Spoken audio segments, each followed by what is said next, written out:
रो के राजा पृष्ठपर्वा की बेटी शर्मिष्ठा असुर गुरु की पुत्री देवयानी एक दिन घूमने गईं। वहाँ नहाने लगी। इतने में शंकर जी पार्वती के साथ आते हैं तो दोनों एक दूसरे के कपड़े जल्दी में बदल जाते हैं, जिससे दोनों में झगड़ा हो जाता है। देवयानी कहती हैं कि ब्राह्मण की पुत्री के कपड़े तुमने कैसे पहन लिए, और देवयानी कहती है कि तुमने एक राजा की बेटी के कपड़े कैसे पहन लिए। दोनों बहस बढ़ जाती है और दोनों बहुत एक दूसरे पर नाराज़ होने लगती हैं। अचानक शर्मिष्ठा देवयानी को कुएं में धक्का दे देती है और वहाँ से चली जाती है।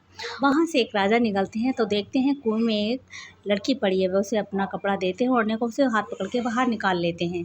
तब वह कहती है, आपने मेरा हाथ पकड़ा है, आपको मुझसे विवाह करना होगा। मैं एक श्राप के कारण ब्राह्मण से विवाह नहीं कर सकती, इसलिए आपको मुझे वरण करना होगा। वे मान जाते हैं। वे उन्हें लेकर शुक्राचार्य के पास जाती हैं और सारी बात से अवगत कराती हैं। तब शुक्राचार्य नाराज़ हो जाते हैं। इतने में शर्मिष्ठा के पिता वहाँ आते हैं और माफ़ी मांगते हैं और कहते हैं, गुरुजी, अगर आप चाहें तो सब कुछ हो सकता है, आप जैसा कहेंगे वैसा मैं करूँगा।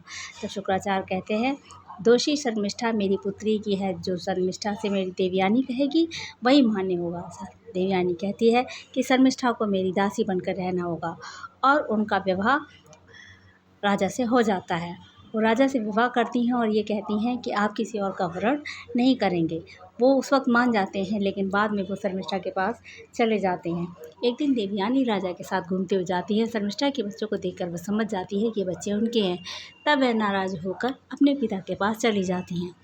जब शुक्राचार्य आते हैं तब वे राजा को श्राप देते हैं कि तुम वृद्ध हो जाओ। तो राजा कहते हैं कि मैं अभी सांसारिक भोगों से तृप्त नहीं हुआ हूँ, मुझे माफ़ कर दें। तब शुक्राचार्य कहते हैं, अगर कोई तुम्हें अपनी जवानी दे दे तो मेरा श्राप कट सकता है। वो अपने बड़े पुत्र से कहते हैं तो उनका पुत्र मना कर देता है। वो कहता है, आपके भगवान जी को याद करने के दिन है और आप जवानी मांग रहे हैं। तब राजा अपने छोटे बेटे पुरु से कहते हैं। पुरु उन्हें अपनी जवानी दे देता है। तब वह ऐसे कहते हैं कि बेटा तुम सुखी रहोगे, और वह अपना राज्य का पूरा उत्तराधिकारी उसे ही बना देते हैं। धन्यवाद।